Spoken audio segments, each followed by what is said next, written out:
Pesawat penumpang Oceanic 737 melesat mengudara di atas perairan biru segitiga Bermuda, meninggalkan Miami dalam cuaca sempurna. Kapten Richard Harris, pilot berpengalaman dengan 20 tahun jam terbang, memandang langit cerah di depan kokpit dengan percaya diri. Di sebelahnya, kopilot Daniel Diaz memantau instrumen navigasi yang semuanya berfungsi normal. Semua sistem hijau, Kapten, ujar dia sambil menyesap kopinya. Di kabin penumpang, suasana riuh rendah terdengar. Stewardess Elena Ramirez dengan cekatan menata troli makanan, sambil tersenyum pada seorang anak kecil yang menatapnya dengan takjub.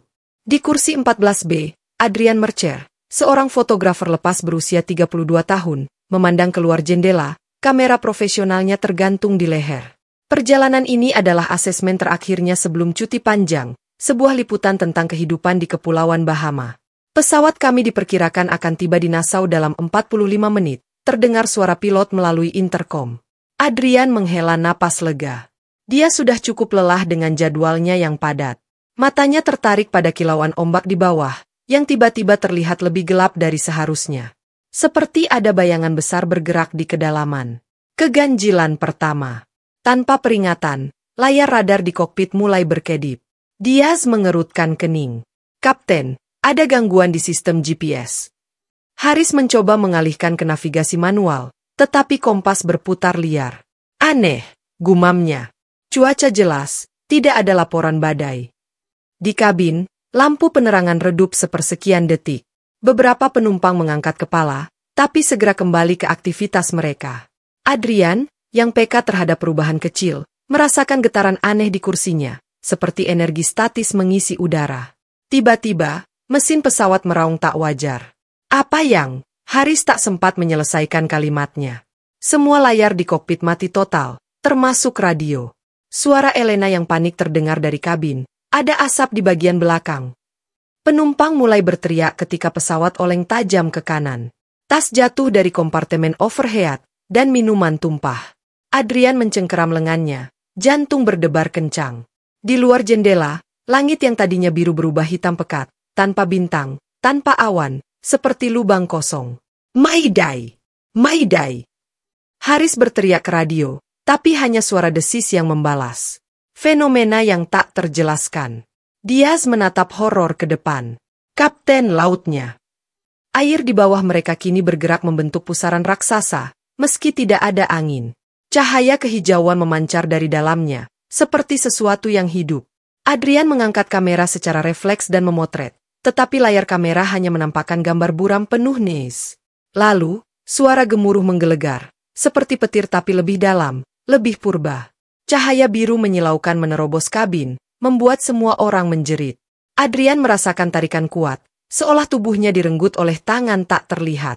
Saat matanya terpejam, satu pikiran melintas, ini bukan turbulensi biasa. Dan kemudian, kegelapan. Adrian terbangun dengan kepala berdenyut-denyut. Langit di atasnya bukan lagi hitam pekat, melainkan biru pucat yang tidak wajar, seperti warna cat yang pudar. Dia merasakan permukaan keras di bawahnya, dan untuk sesaat yang membingungkan, pikirannya mengira dia masih di kursi pesawat. Tapi udara asin yang menusuk hidung dan gerakan bergoyang perlahan membuatnya tersadar. Dia sedang berbaring di atas rakit penyelamat berwarna oranye, terapung di tengah lautan yang begitu tenang hingga menyeramkan. Dia mencoba duduk, dan seluruh tubuhnya menjerit kesakitan.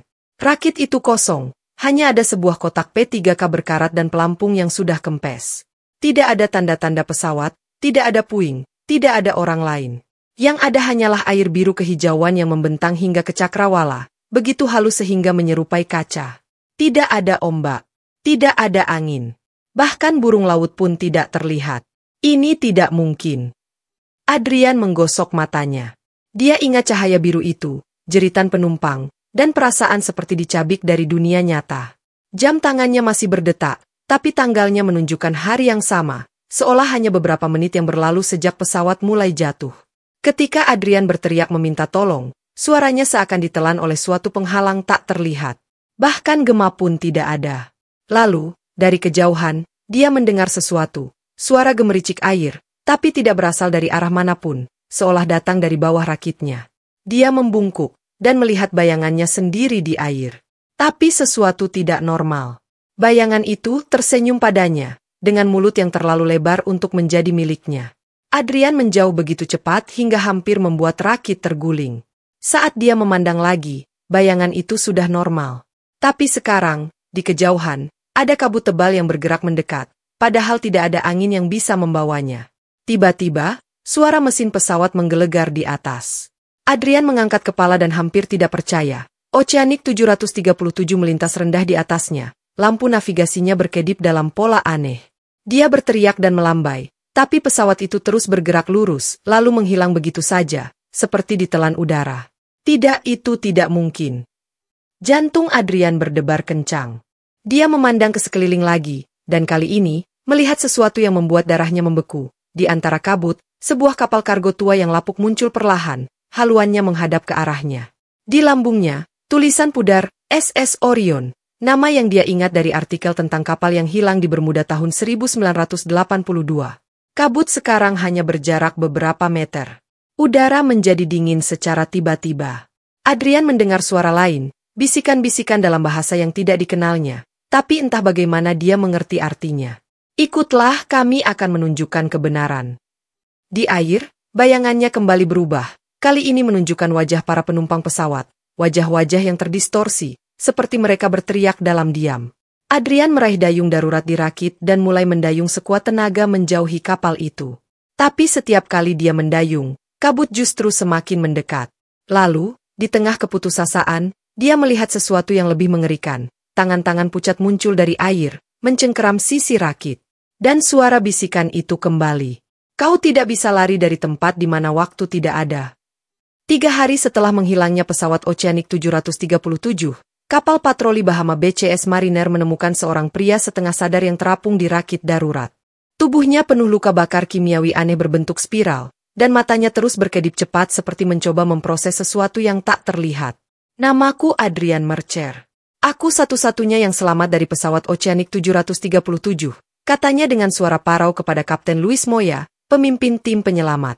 Di ruang medis kapal, dokter mencatat gejala aneh pada Adrian. Pupilnya tidak bereaksi terhadap cahaya, tapi bisa melihat dalam gelap total. Denyut nadi hanya 30x menit, tapi tidak menunjukkan tanda-tanda syok. Kulitnya mengeluarkan bau ozon seperti setelah badai petir. Di mana yang lain? Tanya Moya sambil menunjuk foto pesawat. Adrian menatap kosong. Mereka terjebak di antara. Pesawat itu masih terbang di sana. Aku melihatnya. Tangannya gemetar menggambar lingkaran-lingkaran konsentris di atas meja. Ketika kotak hitam pesawat ditemukan mengambang 20 mil dari lokasi Adrian, teknisi hanya menemukan rekaman statis selama 7 menit sebelum kehilangan sinyal. Tapi yang lebih mengerikan, pita perekam menunjukkan jejak digit biner tidak manusiawi, pola berulang 01010 yang membentuk fraktal sempurna saat dianalisis. Data transponder mengindikasikan pesawat masih mengudara selama 48 jam setelah dinyatakan hilang. Malam itu, seluruh kru BCS Mariner mengalami mimpi yang sama. Mereka berdiri di kabin Oceanic 737 yang penuh penumpang, tapi semua wajahnya rata tanpa fitur. Dari jendela, terlihat kota-kota kuno di dasar laut menyala dengan cahaya hijau. Sebuah suara bergema, kami membutuhkan satu lagi untuk seimbang. Kapten Moya terbangun dengan hidung berdarah. Di kamar Adrian, monitor EKG menunjukkan garis datar selama 2 menit, sebelum tiba-tiba kembali normal saat Adrian berbisik, dia datang. Esok paginya, awak kapal menemukan. Semua cermin di kapal retak membentuk segitiga sempurna. Air laut di tangki berubah menjadi kental seperti jeli yang berpendar. Salah satu penyelamat, Petty Officer Rivera, ditemukan mengigau dalam bahasa Proto-Indo-Eropa, bahasa yang tidak pernah dipelajarinya. Saat helikopter evakuasi tiba, Adrian menolak dibius. Tidak boleh tertidur, ia memperingatkan. Itu bagaimana mereka masuk. Tapi saat mesin helikopter menyala, Adrian terkencing-kencing ketakutan. Suaranya persis seperti raungan mesin pesawat yang ia dengar di segitiga Bermuda. Dalam laporan resmi, Kapten Moya menulis, korban selamat menunjukkan pengetahuan tentang reruntuhan piramida bawah laut di koordinat 25, 54, N70, 16, W. Insiden Flight 19 tahun 1945 yang tidak pernah dipublikasikan. Nama asli kru SS Orion yang baru terungkap 3 hari setelah wawancara. Saat helikopter mendarat di Miami, Adrian melihat sekelompok orang berbaju hazmat mengeluarkan sesuatu dari kargo, sebuah kotak hitam kedua yang tidak pernah ada dalam manifest.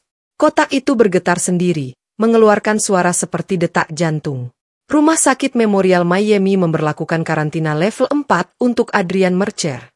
Ruang isolasinya dilapisi kertas timah di balik dinding, sebuah permintaan aneh yang justru dia ucapkan dalam bahasa Latin saat tiba. Selama 2 hari, monitor EEG menunjukkan gelombang otaknya beraktivitas dalam pola delta konstan, seperti orang yang terjebak dalam mimpi dalam, padahal matanya tetap terbuka. Catatan perawat jam 3. Pasien terus berbisik koordinat GPS, 2554, N70, 16W, sambil memandang langit-langit. Saat ditanya apa yang ada di sana, dia menjawab, gerbangnya belum selesai dibangun. Lalu tiba-tiba, semua peralatan elektronik di koridor mati selama tepat 3 menit 33 detik. Seolah satu CCTV menangkap bayangan bipedal setinggi 2,5 meter melintas di belakang pintu kaca, tapi tidak ada orang di dalam rekaman selain pasien. Dr. Elena Ruiz, psikiater forensik, memasuki ruangan pagi hari dengan membawa koper berisi tes Rorschach. Adrian yang sebelumnya pendiam tiba-tiba mengangkat kepala, matanya kini sepenuhnya hitam seperti dilapisi tinta. "Kau bukan untukku," bisik Adrian dengan suara ganda yang membuat Ruiz mundur ketakutan. "Dia sudah datang. Lihatlah bayanganmu." Ruiz secara refleks menoleh ke dinding. Bayangannya sendiri bergerak mandiri, sedang mengulurkan tangan ke arah lehernya. Hilang tanpa jejak. Ketika alarm evakuasi berbunyi karena kebakaran di lantai 3, ruang server yang menyimpan semua data Adrian, seluruh gedung dikosongkan. Tim SWAT yang kembali menemukan. Ruangan terkunci dari dalam, tapi Adrian hilang. Kertas timah di dinding membentuk pola fraktal sempurna. Di tempat tidur, sebuah buku catatan terbuka dengan tulisan. Mereka membutuhkan 156 jiwa untuk membuka. Aku yang ke-157. Maafkan aku. 7 hari kemudian, seorang nelayan Kuba melaporkan melihat cahaya biru menyembur dari laut dekat Tongway of the Ocean. Ketika diselidiki, sonar menangkap struktur logam berbentuk oceanik 737 di kedalaman 3.000 meter, tapi dalam kondisi utuh seperti baru jatuh. Sinyal radio dari bangkai memancarkan kode Morse, "We are still flying." Sementara itu, di apartemen Adrian yang sepi, komputer menyala sendiri tengah malam. Layar menunjukkan dokumen terbuka dengan kalimat terakhir yang terus mengetik ulang sendiri. Tidak ada yang hilang di segitiga Bermuda. Mereka hanya terjebak di antara detik yang terpecah.